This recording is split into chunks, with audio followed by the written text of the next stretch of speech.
کراچی کا تعلق ہے، کراچی میں آؤٹ آف باکس سولوشن کی تو ضرورت ہے، لیکن وی جسٹ کی ناٹ وائلیٹ کانسٹیٹیوشن ایریا. یعنی آپ کا مطلب ہے کہ عدالت فیصلے تو دیتی ہے لیکن ان پر عمل نہیں ہو سکتا؟ دیکھیے دنیا کے کس ملک میں اس طرح کے جھگڑے پالے جا رہے ہیں جو ہم نے پالے ہوئے ہیں؟ جب آپ ٹرائیکوٹمی آف پاور کو وائلیٹ کریں گے، آپ کا کام NLE کرنا شروع کر دے اور کیمرہ مین کا کام میں سنبھال لوں، تو پھر یہاں کون بیٹھے گا؟ بہت ضروری بات یہ ہے کہ جو اختیارات مختلف اداروں کو قانون اور آئین، جو دو لیجسلیٹو انسٹرومنٹس ہیں پاکستان کے، وہ دیتے ہیں، ان کو یہ کام کرنے دیے جائیں تو حالات بہتر ہو سکتے ہیں. ادروائز اوور لیپنگ ہوتی رہتی ہے مسلسل، اور اس کے نتیجے میں ایک خوف کی فضا ہوتی ہے جو چھوٹا اہلکار ہے اس کے اوپر، اور ایک دہشت کی فضا ہوتی ہے جو سبارڈینیٹ جوڈیشری کے پاس جانے والے مقدمات ہیں ان کے حوالے سے. اس لیے ان کے آپ کو نتائج نہیں مل رہے.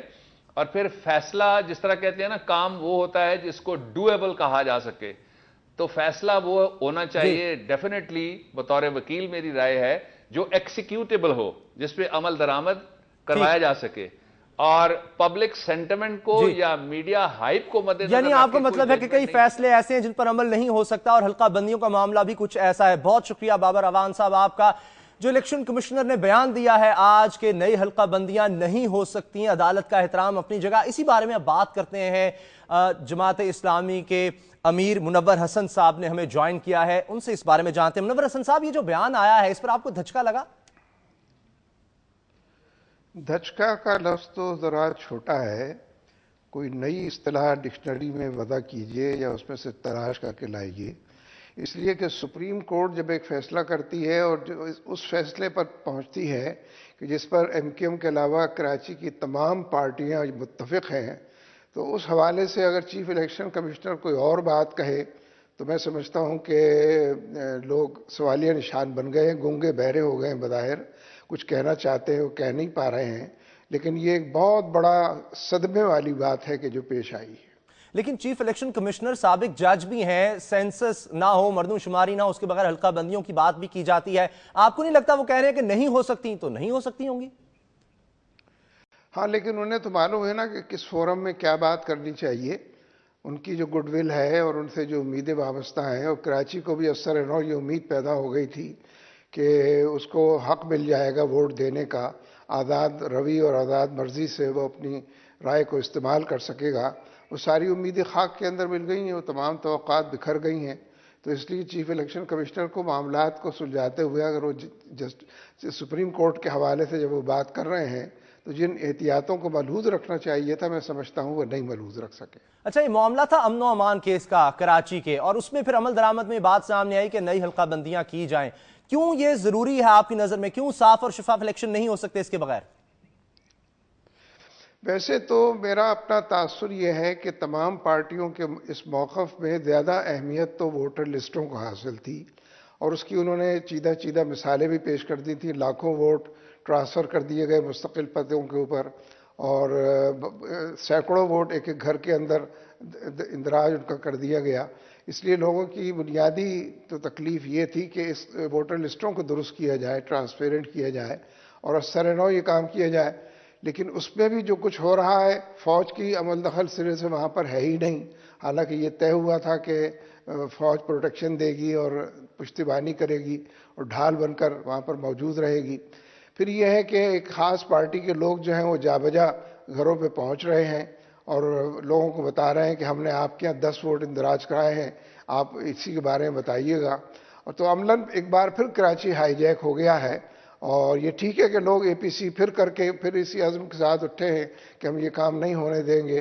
یہ کہ لوگوں نے دھرنا دیا ہے اور ہفتے سے پھر مزید دھرنا چیف الیکشن آفیسر جو صوبے کی سطح کے ان کے دفتر کے سامنے دیں گے.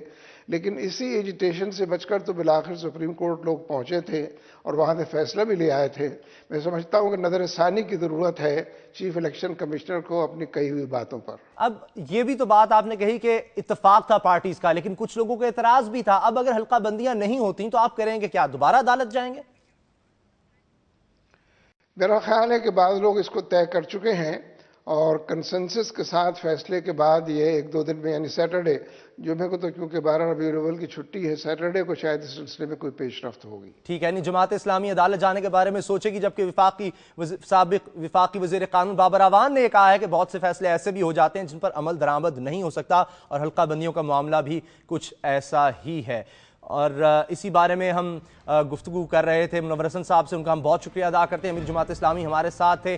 اس کے بعد اب سیاست میں ایک دفعہ پھر ہلچل ہے. ہر کوئی کہہ رہا ہے کہ لانگ مارچ ختم کرانے کا سہرا اس کے سر ہے. ہر پارٹی ایسا کہہ رہی ہے. کئی انکشافات ہوئے. آج چودھری شجاعت حسین نے بھی بہت سی اہم باتیں کی ہیں. انہوں نے کہا کہ ہم حکومت سے علیحدہ ہو جاتے اگر مذاکرات نہ کیے جاتے. اسی بارے میں بات کریں گے ٹاپ سٹوری میں اس بریک کے بعد.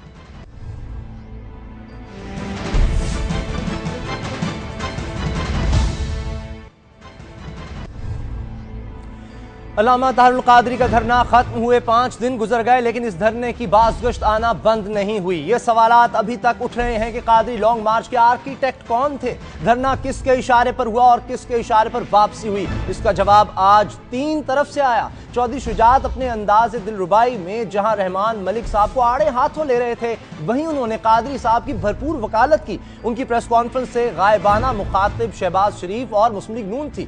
چودھری شجاعت صاحب کا کہنا تھا کہ اعلان اسلام آباد پر جنہوں نے دستخط کیے وہی اس پر عمل بھی کروائیں گے جو اس کو ردی کا ٹکڑا کہہ رہے ہیں. اگر طاہر القادری پارلیمنٹ پر قبضہ کر لیتے تو ان کو یہ باتیں کرنے کا موقع نہیں ملنا تھا. ان کا کہنا تھا کہ رحمان ملک نہ صرف آپریشن کی دھمکیاں بھی دے رہے تھے بلکہ جھوٹ بھی بولتے رہے.